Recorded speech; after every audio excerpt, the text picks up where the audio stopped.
Sa Bacol, and for today's video to dugay-dugay na kita mga kol nga wala nag-uploads because busy kita sa tong kinabuhi mga kol, no. So karon mga kol, for today's video purposes mga kol, no, maghatag-latag reactions regarding sa kato ang memorandum nga gipagawa sa LTO, no. I believe nga kabalo na mo ani, no, and naghatag ni kabalaka sa ato mga DA64 DA users, no, DA17, DA64 nga mo lagi ito nga dili na mo dawat og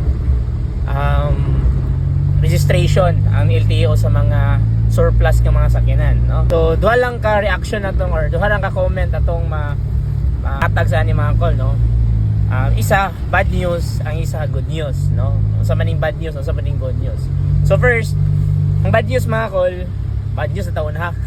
Una kita sa bad news. So bad news mga kol, ang giingon dito sa memorandum mga kol nga dili na sila dili na tanan regional office sa LTO dili na mo daw og bag-ong registration or kana mag-apply pa lang ng mga registration sa mga surplus, no.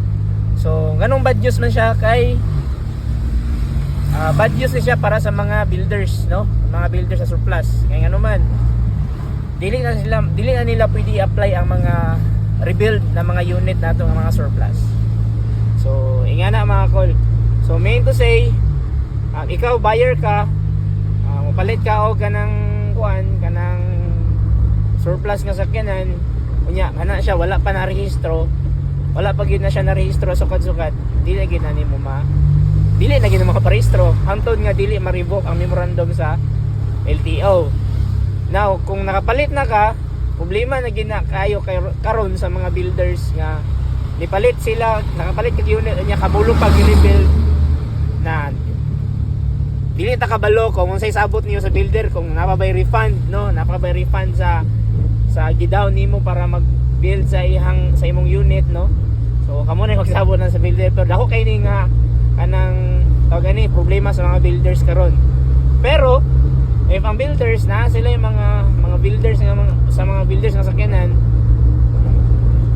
kung kanang sa DA or sa kato sa tanan nga mga kanang surplus, kung nasa yung mga connection, no, sa sulod sa LTO, basin depende na silang diskarte. Pero kung ingani magaling regional or kanang national na nagpagawas nga i-hold tanan ang mga application na wala tayong mabuhatan na, no? Depende na lang kita sa diskarte sa ato ang mga builders, no.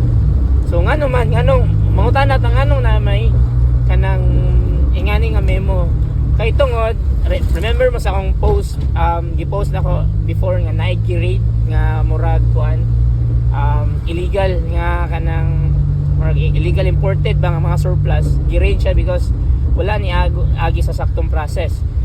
And also ang pagparehistro basin ang pagparehistro sa mga unit dili o wala ni agi sa saktong proseso, no. Kay basin ay mga palakas unya nakita dito nga ingana nahimo ng sindikato ba, nahimo siyang sindikato sa sulod sa LTO mo nang gipahold tanan. So mo na siyang bad news kung nipalit ka og surplus nga minivan tapos wala pa na human og rebuild na problema na, no. So depende na kung sa experience niyo, comment down below kung sa experience niyo. Now ang good news niya tanan mga users sa DA64 or tanan surplus, no, pwede ra ninyo ma-renew inyong minivan. So before, so wala pa ako nabasa ang memo, wala ka ko kay kanang basin dili na ma-renew ato ang unit unya basi kung naidakop dili na ta ka agi sa mga checkpoint na nga ba, dili na ta makagi mahadlok ta basig dakpon, no, because sa memo. Pero good news kay pwede ra di ay siya i-renew, no. Mean to say katutan nang narehistro na ng mga DA or surplus, pwede ra siya i-renew kung ma-expired, no. Except lang kato akong giingon ganina nga kung i-apply pa lang siya, no, sa mga nag-build pa or napa sa yerda wala pa na rehistro, kato noon siya dili siya pwede. So dako kay nighampak, no, sa mga negosyante, sa mga kanang nasa yarda or sa baka diha kay wala pa man na rehistro ilang mga unit diha kay apply pa man na. So dako kay kanang problema nga ilang yatubang karon unsaon ni nila. So maghuwat na lang ta kung kano sa ang i-lift ang memo nga dili na sila madaw registro. So sa gusto maka minivan diha aw dili sa gyud no, dili sa gyud mo maka minivan or maka surplus no, kay ana lagi ang kuan. So luoy lang ani ang mga builders nga katong mga ginagmay lang ba nga mga builders. So apektuhan gid lang negosyo ani nga memo.